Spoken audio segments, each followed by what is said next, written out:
各位弟兄姐妹，大家平安。今天是圣经学院的奉献主日。事实上，我只是一个还是在学习当中的传道，但是非常感谢牧师还有我们富强教会能够接纳我代表圣经学院来向大家请安报告以及分享，实在是非常的感谢，因为真的也感受到我们教会对于圣经学院的爱心和支持，特别是夏牧师和谢牧师是我非常非常尊重的牧师，他们对我影响也非常的大。因为夏牧师本身是青美教会出来的传道，他是青美人，我也是青美教会，他们是我成长过程当中青少年时期的牧者。那他们那个时候其实让我们真的非常感动的是，带动我们整个青美教会的成长，所以也奠基了教会一个服事一个成长很好的一个基础。那我也从他们身上学习的非常非常的多。那在上一堂礼拜的时候，谢牧师真的是非常的厉害，他对数字非常的清楚，马上推算出那个时间，对，已经是40年前的事了。那我觉得，可是我们就看到，原来上帝的爱是这么的深，透过呼召他们在青美这个地方牧养，然后也影响了我们，而在这40年，只是见证了上帝的恩典有多大。所以真的是，我当每一个服侍的人，我们在教会当中不要轻看我们所做的事情，因为所做的事情都能够成为福音的种子，都能够见证上帝的恩典。所以也愿上帝的恩典继续与我们教会同在，与我们富强每一位弟兄姐妹同在，也特别是给我们牧师有身心灵的健康，能够带领我们教会一起来经验上帝所赐的平安和喜乐。我们再一次低头来祷告。愿我们如栽在溪边的树，借着圣灵的大能，将永恒的话语扎根在我们的心里，使我们能在耶稣基督里享受福音的喂养，按时候结果子，生命也不枯干。我们这样祷告，是奉靠主耶稣基督的名求，阿们。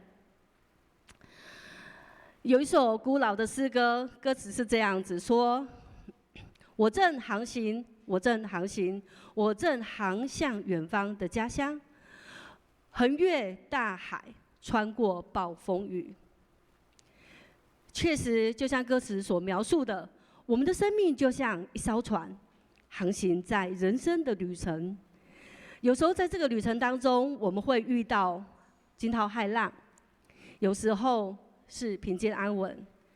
然而，听歌词是优美的，但是如此把它放到现实的生活呢，那恐怕会充满了惊险和害怕。就像我们今天所读的经文一样，在圣经当中，我们会看到，在这个航行过程中的惊涛骇浪，它摇动了门徒的信心。我们知道加利利湖平常看起来非常的平静，不过呢，它的风暴却是非常的有名。那这些风暴呢，它出现是非常突然的，而且是非常激烈到令人难以相信的混乱。为什么会这样子呢？原来在它的地理上有一个特色，也就是它位于……不好意思。我的 PPT 为什么一直在跑？我把它叫回来。好，我们现在在第1页。好，圣经中的困境。这是因为地理上的一个特点，也就是说，好，不好意思，他那个 PPT 会自己跑吼，可能再请同工帮我一下停留在第一章。那这个地理上的特色，也就是说，这个加利利它是位在于约旦河。那位在于约旦河谷呢，它的海平面是低于一般的海平面，它比较低。那可以说是世界上就是海平面最低的一个淡水湖。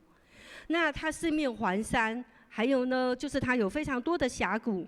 那我们知道峡谷呢，就会让那个气流怎样突然的下沉。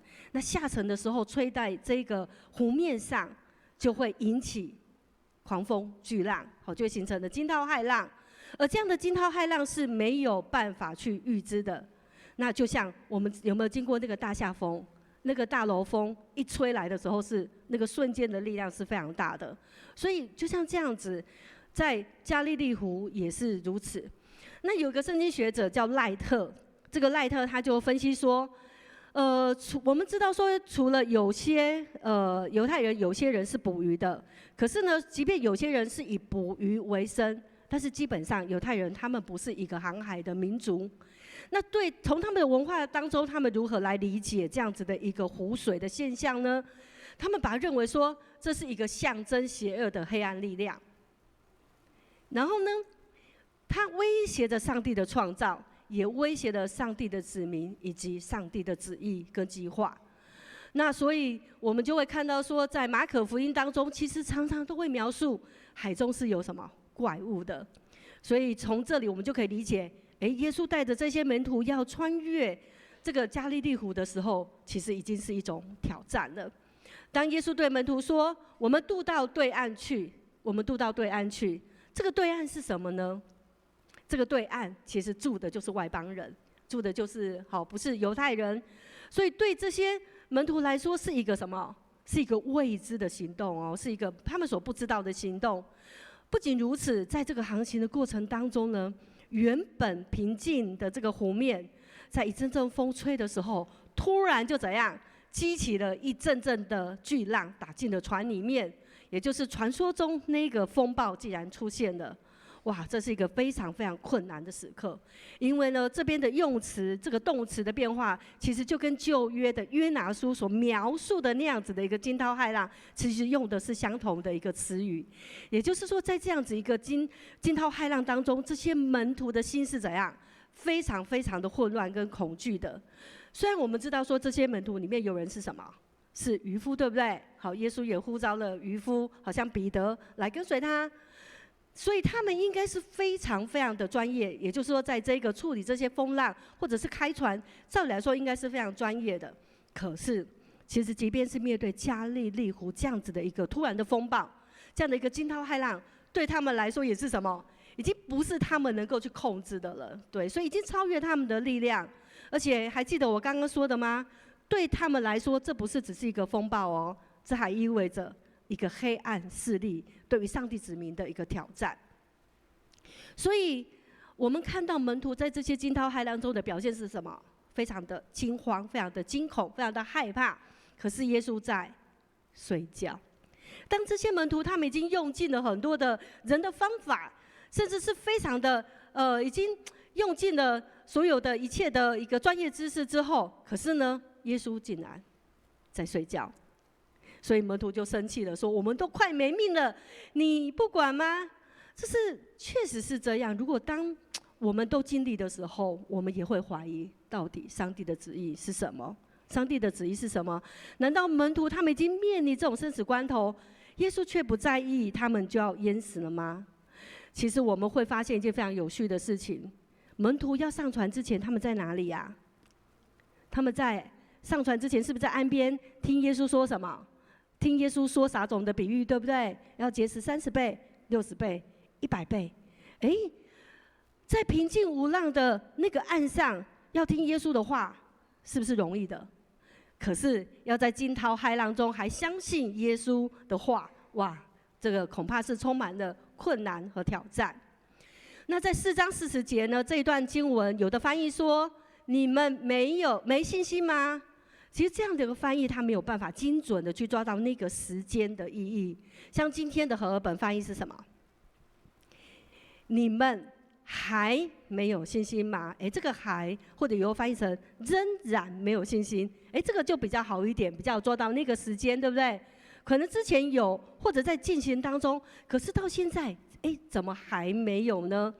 好，所以，但是其实还有一段翻译是更接近原文的意思，也就是说，你们为什么害怕呢？你们还不信靠上帝，不相信他统治万物的全能就在我里面吗？上帝统治万物的全能在谁里面？在耶稣里面。所以门徒他虽然听了这样的道理，可是从听到他的生命真实的经历到惊涛骇浪的时候，还能够相信耶稣的话语，这确实是不容易的，因为面对风浪的焦虑、恐惧，已经让他们失去了信心，已经让他们失去了信心。所以我们会看到，其实即便在我们的生活当中，在世界的困境里面，很多生活当中的惊涛骇浪，还是在摇动我们的信心，还在摇动我们的信心。我生长在，我刚刚说我是在澎湖长大的，对不对？澎湖七美。那我不知道我们有没有去过七美这个地方，有的请举手好吗？少数一些人有一些人有去过哈，上面的有吗？有一些人去过七美，你知道七美很漂亮，对不对？所以其实过去我跟我先生就是阮建民牧师，我们在牧会的时候，一定会谁会想要去？青少年一定会想要去，所以我们有一年就带着这些的青少年去七美玩。但是我们遇到了一件非常特殊的事情，在多年之后，有一次我们在跟这些青年分享的时候，有一个青年特别又提到这件事情。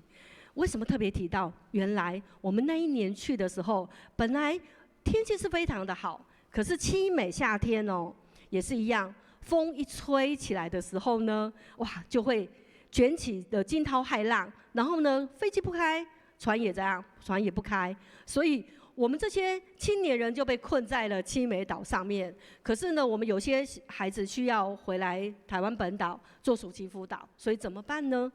那我就只好想办法，觉得还可以，就去请渔船、渔夫评估能不能开船。所以呢，我们是坐着渔船离开七美。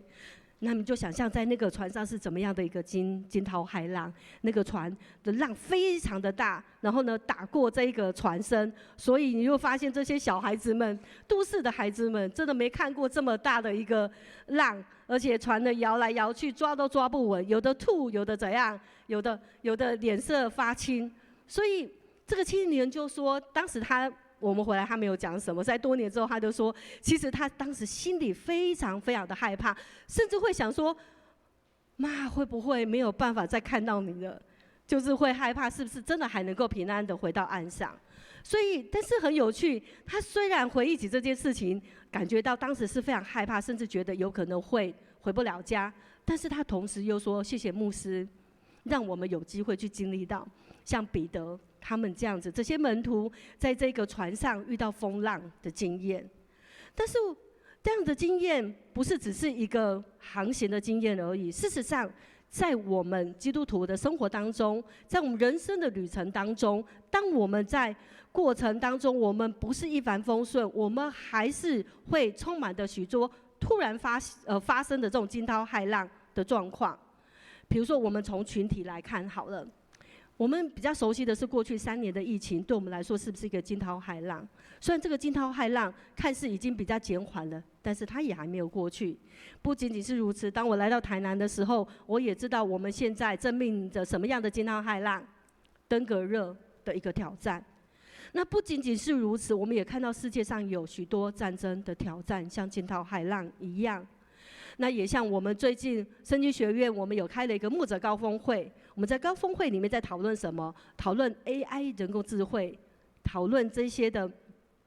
有一个清华大学的教授，基督徒教授，他就说这个他把自己认为了这个 AI 人工智慧是第4次的工业革命。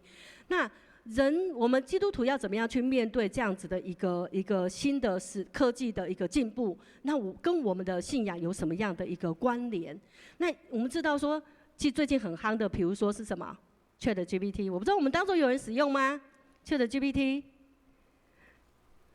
然后有人使用 ChatGPT， 那你知道我有一个朋友的孩子，本来是在竹科里面是一个非常非常专业的科技人员。那他在这一个公司有很好的发展，可是当这个 ChatGPT 起来的时候，他就跟他的妈妈说：“我要去某个大学进修了，他要去念另外一个学位。为什么？因为他会担心他的工作在将来可能会被取代，所以他就要预先做准备，所以他要转行了。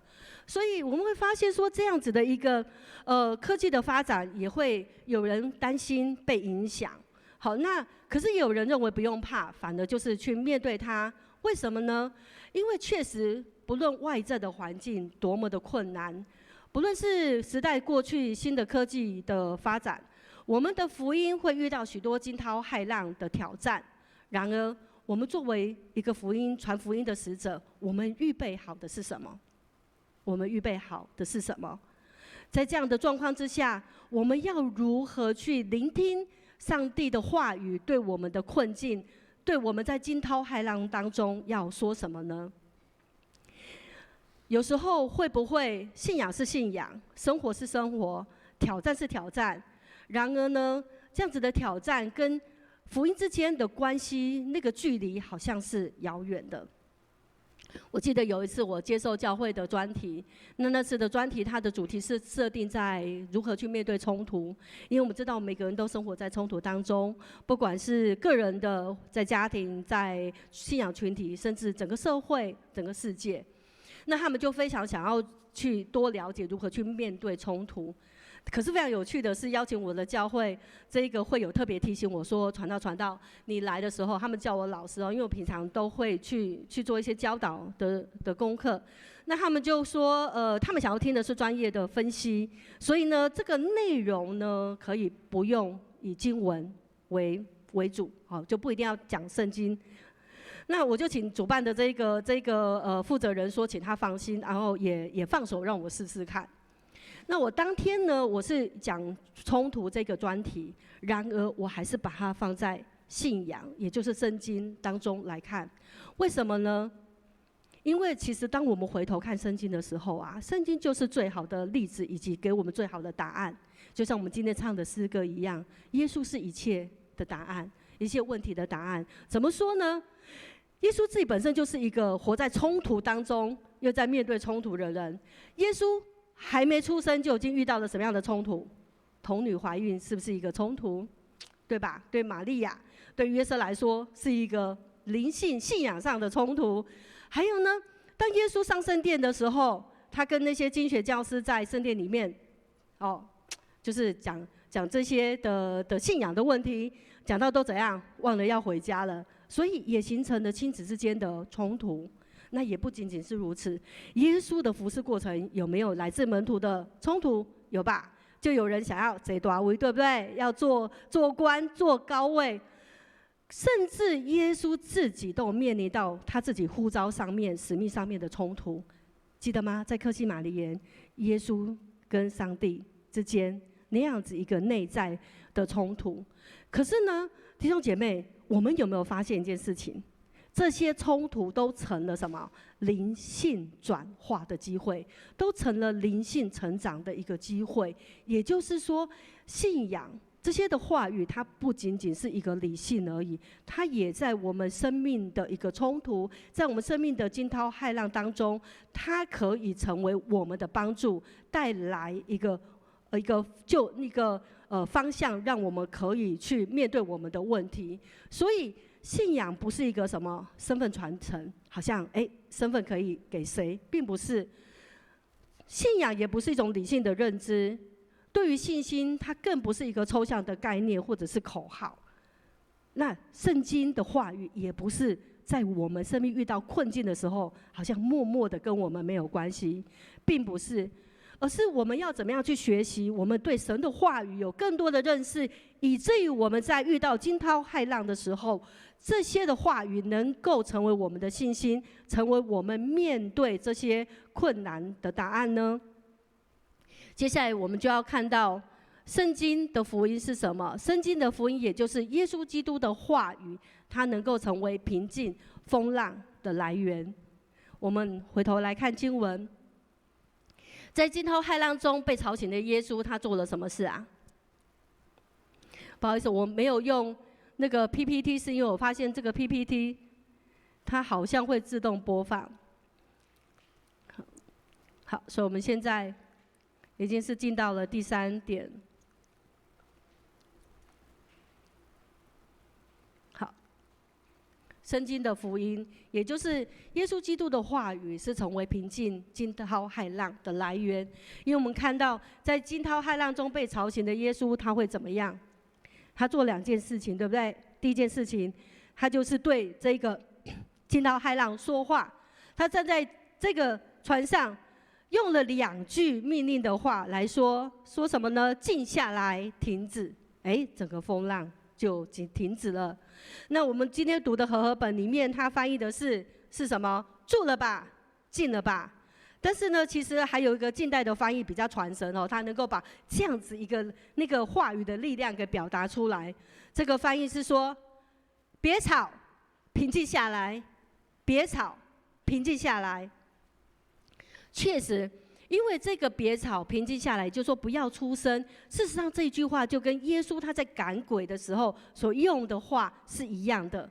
那这个也让我们联想到，是啊，在那些吵杂的声音，在那些惊涛骇浪中吵杂的声音，或者是那些不幸的声音，它是吵杂的，它是混乱的，它其实是会影响我们信靠上帝的那个信心。但是，也就是在这样的惊涛骇浪当中，我们看见，当耶稣说出的话语，他的话语一出的时候，任何的混乱都怎样？立刻平静下来。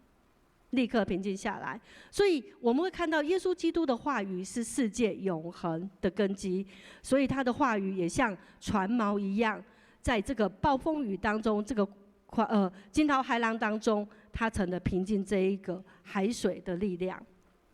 但是我们知道，耶稣要平静的是什么？不是这个天气的变化，因为他是大自然的主。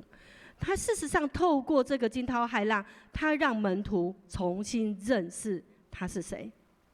耶稣让门徒重新认识他是谁，也重新认识他话语的力量，因为他就是创造世界的主。所以这是一个福音的大能，这是一个福音的大能。耶稣的话语确实要成为我们生命的一个守护者，所以我们这样子的一个话语是我们生命的唯一的依靠。所以我们能够学习到说，信心不是一种理性，不是在岸上那种好像听了道理我们就能够懂。信心也不是一种抽象的概念。信心是什么？信心也不是只有一下子当下好像你有信心，一次有信心就保证什么永远都有信心，不是哦。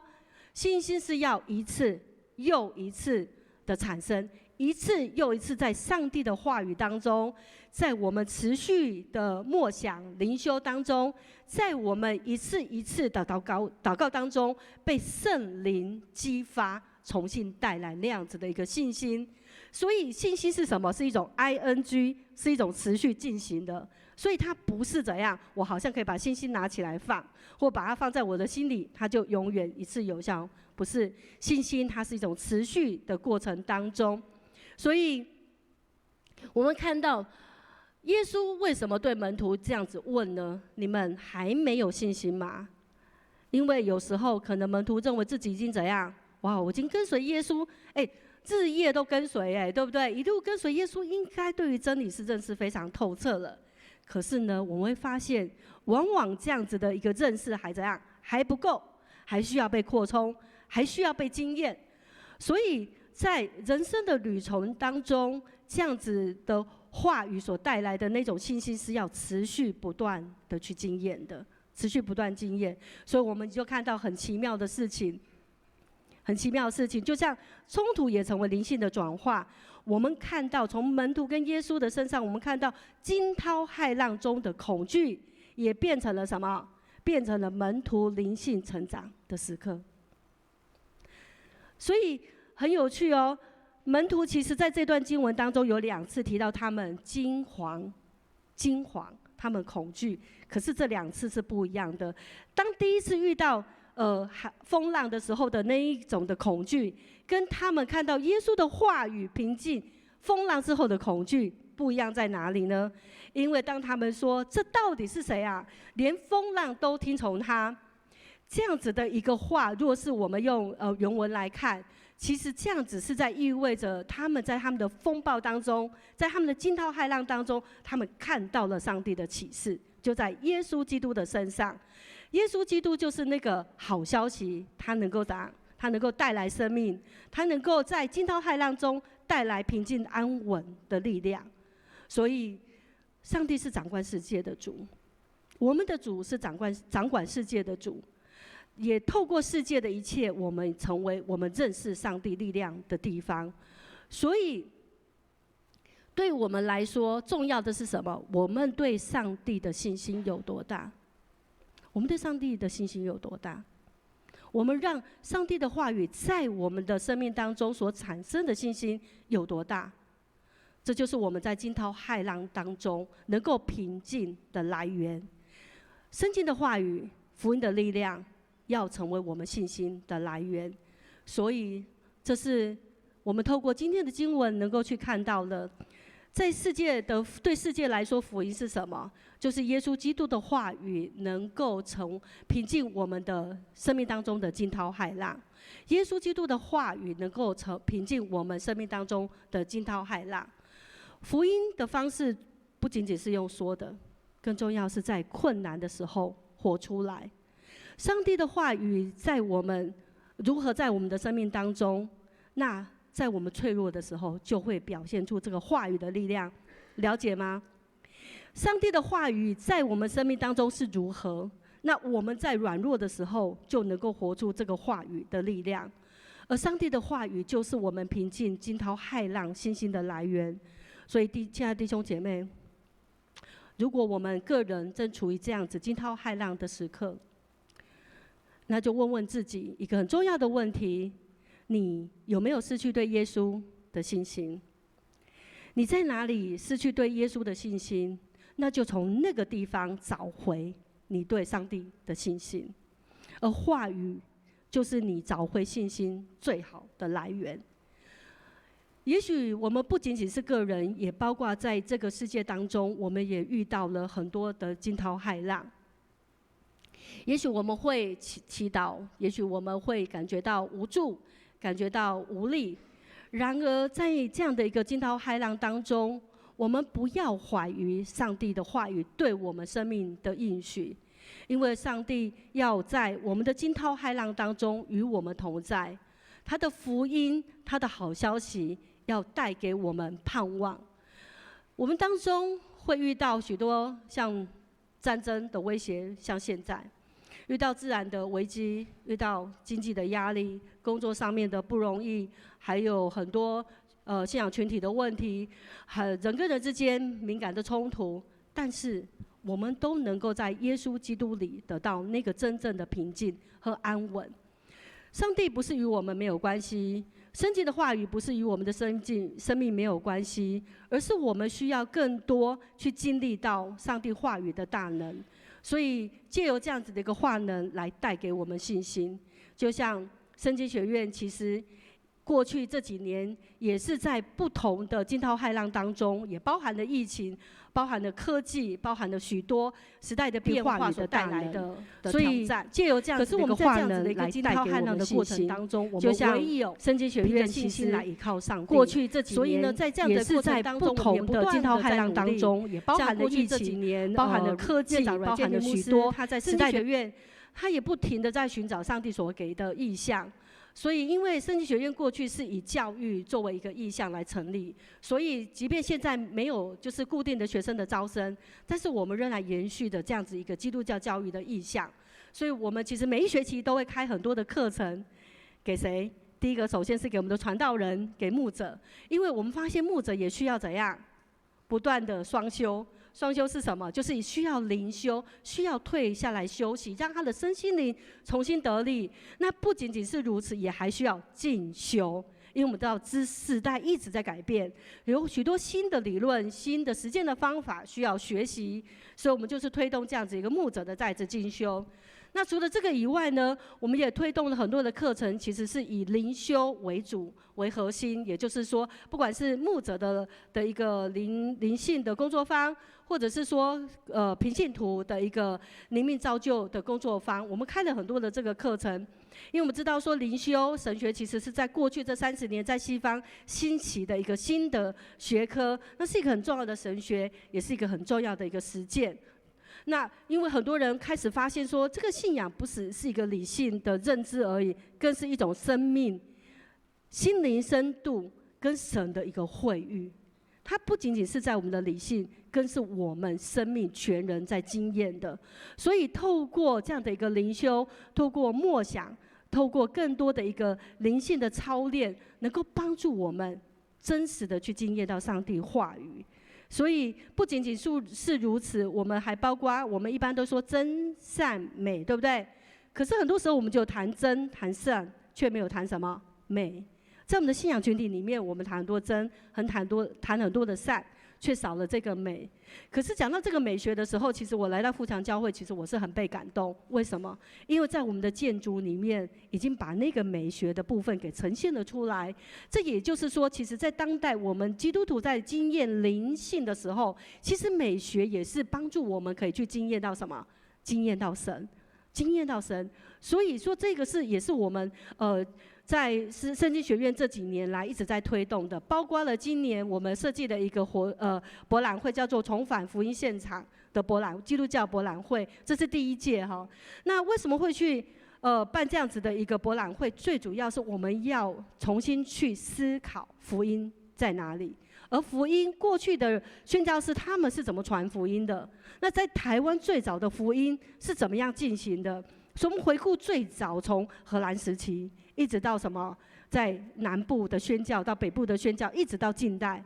所以我们从过去的历史去看，并且我们也展望未来。所以我们在牧者高峰会里面，我们也谈到了媒体跟宣教的关系，也谈到了 AI 人工智慧跟福音宣教的关系。那这些是我们其实圣经学院在面对惊涛骇浪的挑战的时候，我们也要寻找新的意象啊。我们也希望忠实的能够去将传福音的使命能够给宣讲出来，而这样子的过程，其实我们运用了很多艺术的元素，也就是我们运用了很多基督教的一个很有名的艺术家，然后希望透过这些艺术家，他们怎么样用艺术来经验福音，用艺术来体验福音，用这样的方式来帮助我们去思考福音的可能性。所以我有一个影片很短，但是可以我们来看一下这个第1届基督教博览会的内容。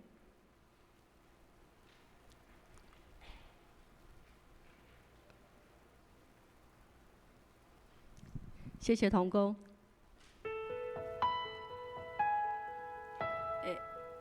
好像不是这个影片，可以帮我播放一下，谢谢。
谢谢。